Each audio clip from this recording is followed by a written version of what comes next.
Hello everyone and welcome to another 3D video tutorial in which I want to talk about lights. Lights in general and lights in detail in Cinema 4D in Redshift. This video was originally on my Patreon platform on 2023 I think, so it's a bit older, but you can still copy all the information to the latest version, as I'm more often talking about general stuff instead of too detailed technical stuff. But let's get started. And let's see what's happening. I'm pressing play on my Redshift IPR and see what the image will get me. Well, first of all, I would say let's try to get a bit closer to the look and then we digest the whole image itself. And therefore I can switch into the material picker because I know in the background we used a luminescent material, and the easiest thing is probably just to give it more power here. And let's see, perhaps we need to blend more of the luminant color in there. And I think it's the other way around. So yeah, exactly. So that, and also the material can be a bit brighter overall. It's pretty dark here. And also the color tone is really different. This one is way more warm and brighter. So let's make it a bit more warm and more bright. Then let's have a look onto our lights. So I'm turning all the lights off, and then let's have a look. Also, we have a Asus EXR loaded. I'm not sure if this will work because we are already in the Asus workflow. I think it's doubled. So let's start with an HDRI, and that's most of the time my starting point. And let's open my folder for that.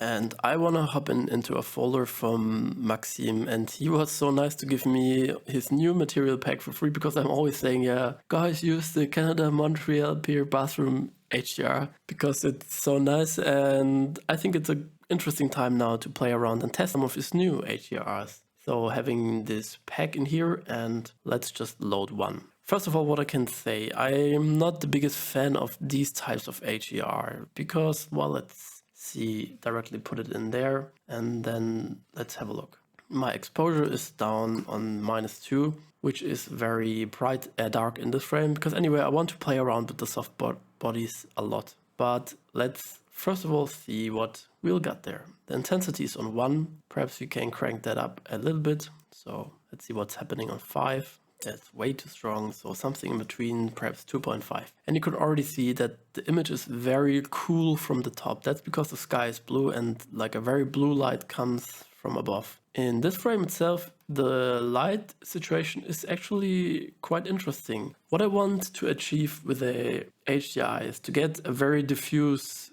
overall light. I want to create, I don't know, some first impression of the image. I want to create a little bit of color variation. So let's also switch into another camera, and I didn't angle it yet, and it's super fast. So let's say I will focus only on these two cameras. We use the other one for the production. But what I want to say, what I'm looking for into the choice of my HDR, to get some nice reflection, to get some color playfulness. And you can see here we see a little bit of the reflection of the objects around, but we can also see the sky and some greens here. And again, if I'm switching the camera, I think it's pretty nice to see in this reflection part that this HDR is giving us something. Then also in round objects is very important how you're working with your reflections, and the HDR itself gives us really the best point to start with reflections. And now I wanted to click on the null object to open my materials. I'll just create a sphere and scale that down, because in this scene there's nothing round, and with round stuff it's the best to see your HDRI. So I'll quickly place this one in there as well. Just a quick sphere to get an idea. Then let's talk about this black thing here. And I don't know why it's visible actually, because it should be, oh wait, it's, yeah. Well, these things are bouncers, and there's a white bouncer which will like lighten up the area we want. So the light is bouncing on the white one and reflecting, and then this part gets bright.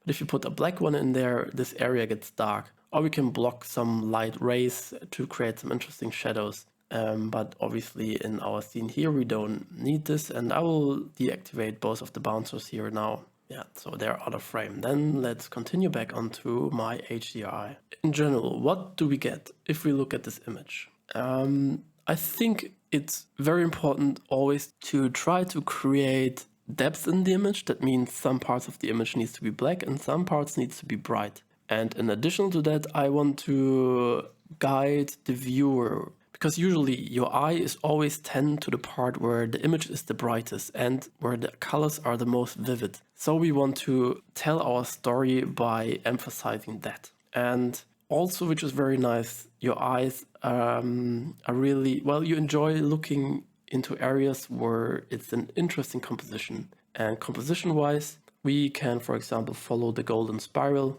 And my camera, you can go to composition and play around with the spiral or the grids. It's always also nice to place objects in a grid. And you can also go to the golden spiral and flip it.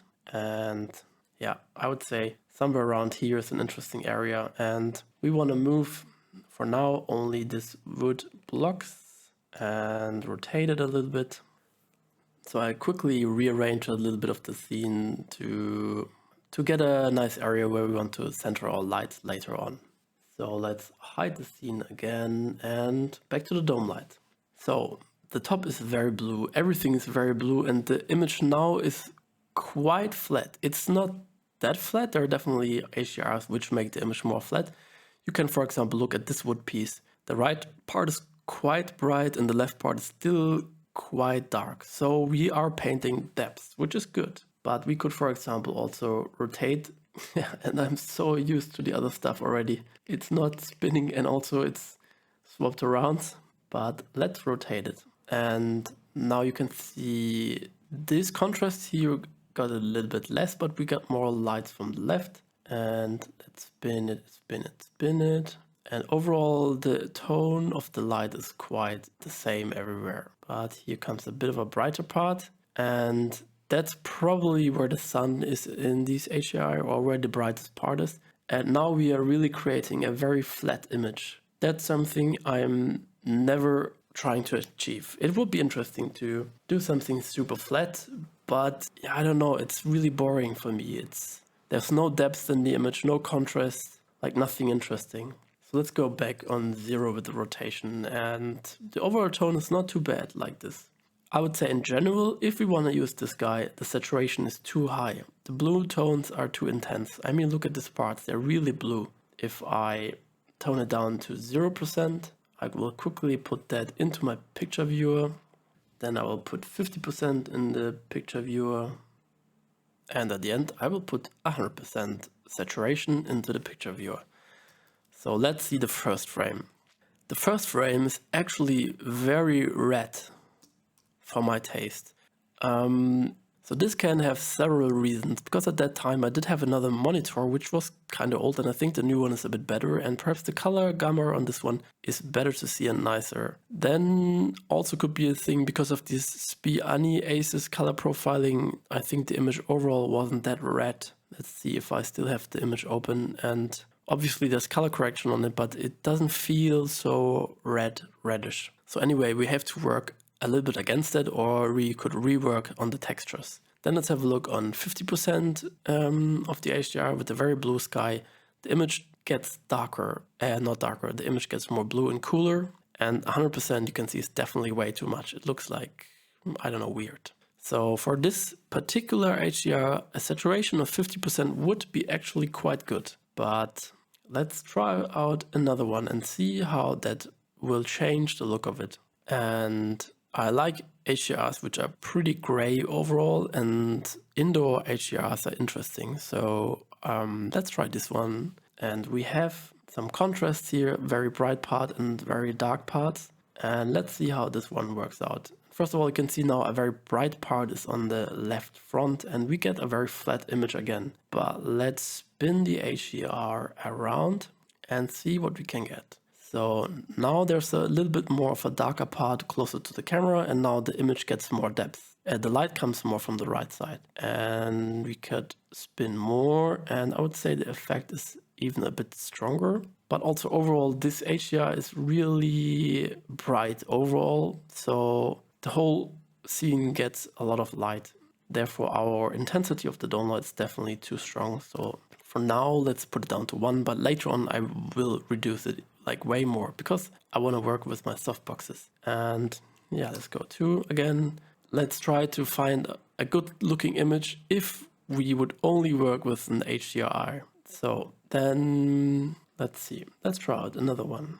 And also I'll put it into the picture viewer so we can compare a little bit. Perhaps you can find an image which has some darker areas. This one is very dark. And let's put that in. So this one will probably give us some hard shadows because the smaller the light sources are in the HDR, the stronger the shadows are gonna be. And let's load it in, and that's what I said. We have intense shadows. Overall, this image looks not too bad, but the light is definitely coming too much from the front. So let's turn the light more to the right. So we have a feeling of, well, we can obviously see it into our sphere here. The softbox is on the right, which is the window of this HDR, and we have an interesting light setup coming from the right side.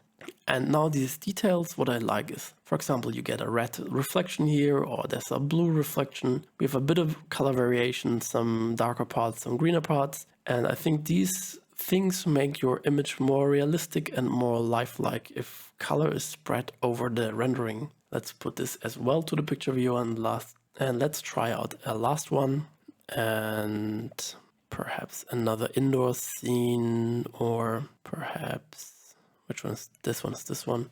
We have a very huge red area in the image. That would mean that our image should get way more warm there. And let's spin the HDRI around again. So this is what I meant. This is probably the red part of the image reflecting intensely into the scene. And I think it gives the image a quite an interesting result, especially if we would go tone in tone with the back and the foreground. So let's try to see what would happen if the image color from the background is also red. Perhaps let's make it a little bit more orange. I mean, well, this is definitely an interesting effect. It's not too bad. It's very graphical and very aggressive. It's not the thing what we were after, but yeah, it's definitely worth considering, especially what happens if we really drop down the intensity. Then the background will get more intensity because the contrast is way higher. And now we have also a very interesting image. Perhaps the HDRI can go a bit more more, so we get perhaps tiny color information from the reflective light. And yeah, that is definitely cool. But let's turn down the intense background and going back to some warm gray color there. Or let's go again more into this greenish world which we had in the beginning. So picture viewer, and you can see that, let's move this somewhere else, that for example only with the change of the HDRI with no other light work yet, we get a very drastic difference in each of the images. Let's choose more like a subtle HDRI. So perhaps this sharp light or this guy. This is gonna be very diffuse, a lot of light, and that's what I said in the beginning. I'm looking more for a diffuse HDRI than for a too colorful. Let's turn it around, and also I don't want to have too much contrast in the light. And yeah, something like this, a little bit of everything. Then the light itself is way too intense. Let's tone it down to 0.5, and it's even too strong, 0.25. And also I think they changed the values in R25. It's so, you should even go negative. Well, if I go with 0 within R23, it's gonna be black, but I'm quite sure. Well, let's first of all save it because I don't know how stable it will be if I let two versions run at the same time. So I had a quick look on R25, and just because the design is a little bit different, I got mixed up with intensity and exposure. I usually work on exposure and I leave the intensity at 1, but in general you can also work around like this just with the intensity. But we will look on the exposure, and that's why I said we can also go with a negative value, and I want to go very dark. So let's try out something. -2 is perhaps a good start, 2.2. So we get just a little bit of light and a little bit of color variation, and you can see already the reflections have something to happen there. Then let's continue with one light. Let's say I want to look onto the rim light, and I'm choosing the rim light first because it's better visible. If we will start with this light, if the frame is still dark, we can definitely see the rim better. And I think the second rim light, which I'm using here, is even more subtle and more from the back. So we can use this one, and now you can see this rim light is very light. It's just giving us a reflection edge on this side. So it helps to create a bigger contrast between the object itself and the background. And it gives the object more depth. So you can see, if I put this to the picture viewer, there is with this and without it, and there's really not much of a difference. It's so minor in this case, I think we have to rework on it. There's just these little highlights there. I think it helps with, especially with this area here, it gets brighter, so the contrast it's easier to read where this object ends and where this starts. So let's have a look onto that one, and let's make the light visible. I used this one, and this is really a very small thing, and I think we used it to get the metal material a bit more playful. I think it looked very dull in our rendering, but I think now, because of the other version here, it's a bit dark, and perhaps we need to make it a little bit bigger. And let's also increase the intensity. And now we have a little bit more happening in the reflection of this metalness.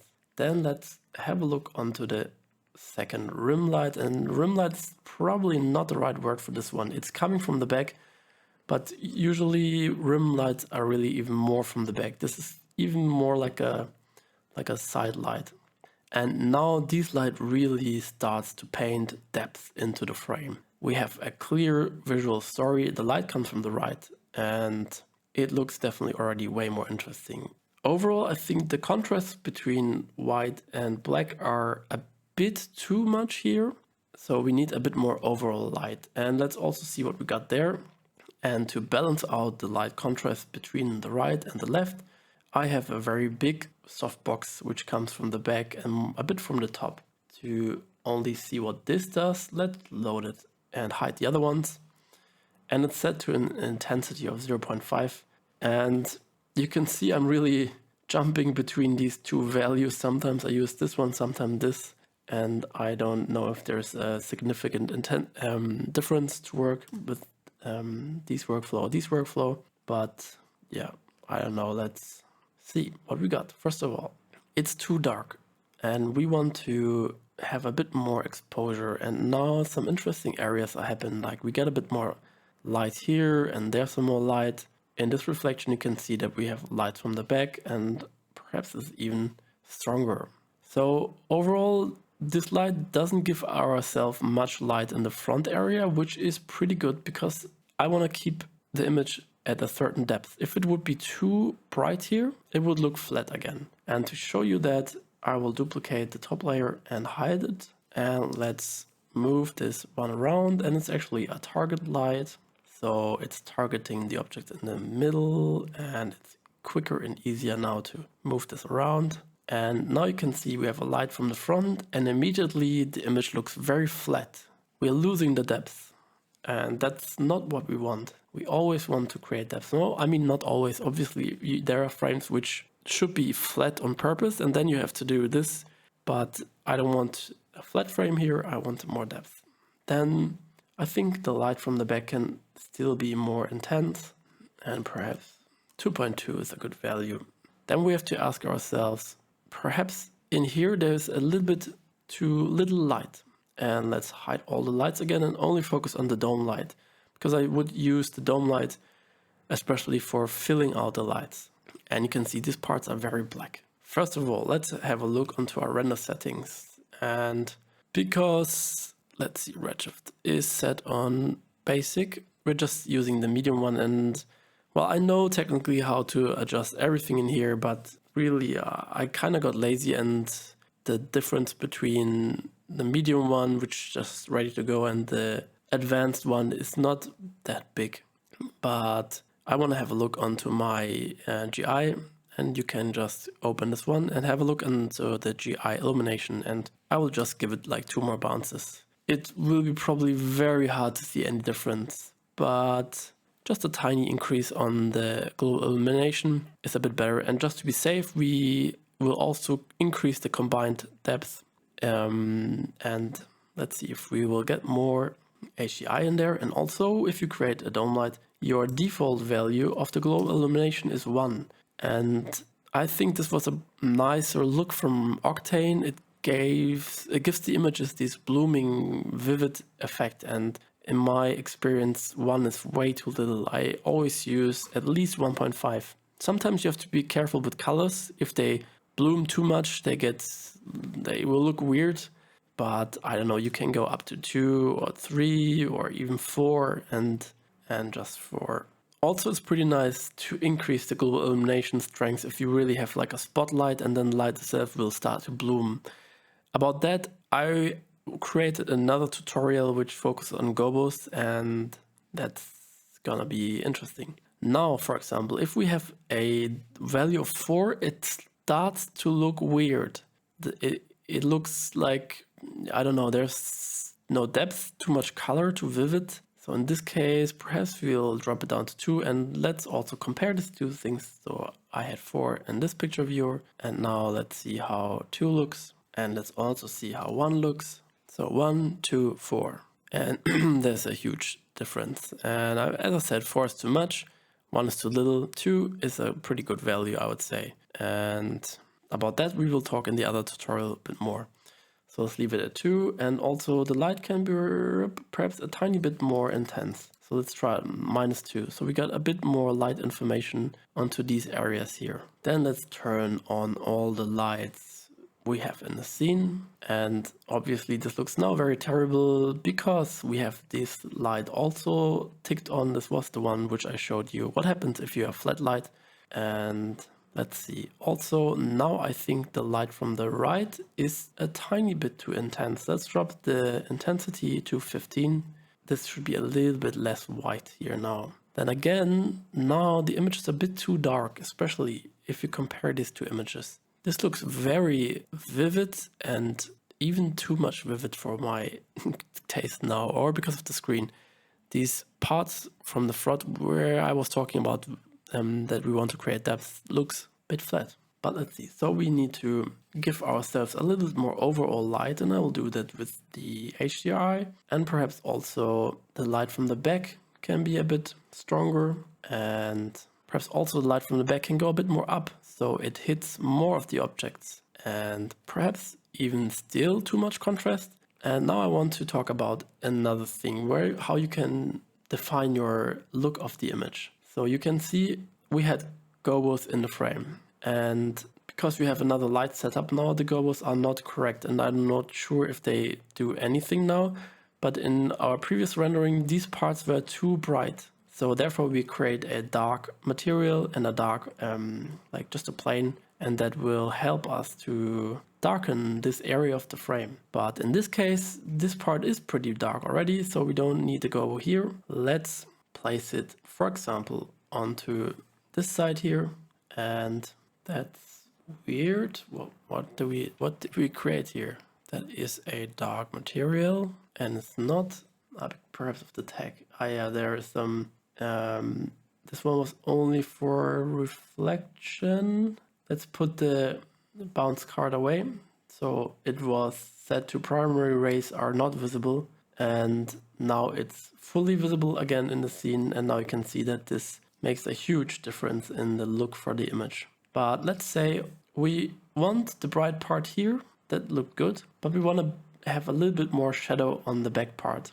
And let's see where we have to place it. And now you can see on the very right of the frame here that it starts to get darkened, and perhaps you put it even more. I don't know if that is too much. Put it more to the right, and yeah, like this. I just want to say this part of the image is too bright for my taste, because as I said, your eyes goes to the area where are bright areas. Perhaps this is too bright. So this cube now has no depth. This tone is nearly the same as this, which is not that nice, but we have definitely a higher contrast in this area now, and that's where we want to force our eyes. But let's see what happens if we put down our block and get at least a little bit of light back onto this top part. Something like that. It's a bit darker than before, but we have a bit of depth here, so it's not that flat, which is nice. And this area is starting to get interesting, but now perhaps we need to increase the intensity from the light right, and let's try out 17, and yeah, this is pretty nice. Then we had this other bounce card, and I don't know why we had it here. Perhaps it was something in another shot or with another angle. I don't know. I think I also don't see any difference now with this frame. Let's turn it off and on. Yeah, the metal part on the back is a bit darker. Perhaps this was the idea at this time to darken the thing, but I kind of can't remember why we had it there. But why not? Let's leave it there. And as a last thing, I want to show you the opposite of making things darker. I want to show you how it will look if we brighten areas. I don't know if you have ever used like a real photography reflector. You have to point the reflector towards the light, and then the light gets reflected onto our object. And the object has to be white. So I'm just selecting a random white material here. And now there's a huge difference. So picture viewer with the bounce light, and just give it a little bit, and that's without the bounce light. And that's a huge difference. It's not too bad. The thing on the left, I think it helps us with the frame, but it's too bright. Therefore, let's try to scale it down. So I scaled it down by 50%, and perhaps we move it a little bit more out of frame so the intensity is not that strong. And let's see it on the picture viewer. So the difference is still huge between without reflector and with reflector, but let's compare these two frames. Our intensity is now not that strong anymore, and I think this is better. Perhaps it's still a little bit too much, so let's move it a little bit more out of frame, and let's scale it even a bit smaller. Yeah, I think that's good. Then I would have to look at this wood, and I think it's still too dark. Let's have a quick look onto the material, and also you can see that we really worked onto the default materials and tried to make them unique. And I don't know if this was already a time where we had to convert the images into ACEs. Did we do that? Don't know. Layer color albedo. Let's try to make it a bit brighter. And obviously I went into the wrong way. The smaller the number, the brighter it is. Yeah, this is already a bit better, but you would have to rework on this part definitely again. And when we are already in it, there's one mistake which we can talk about, and I obviously talked about this several times. You can see here the displacement of the object is not set to the right values, so some parts are displacing into the wrong areas. And there is no displacement in here, so if we delete the tag itself, it should be back to normal. Yeah. Then let's get rid of our sphere, and I would say we have an interesting light setup, and we have a bit of a different look than what we had in our film, but yeah, I think that's nice. So I think it's nice, and I hope you learned a lot. So at this point I'm saying thank you very much for listening, and see you in the second part. So bye bye.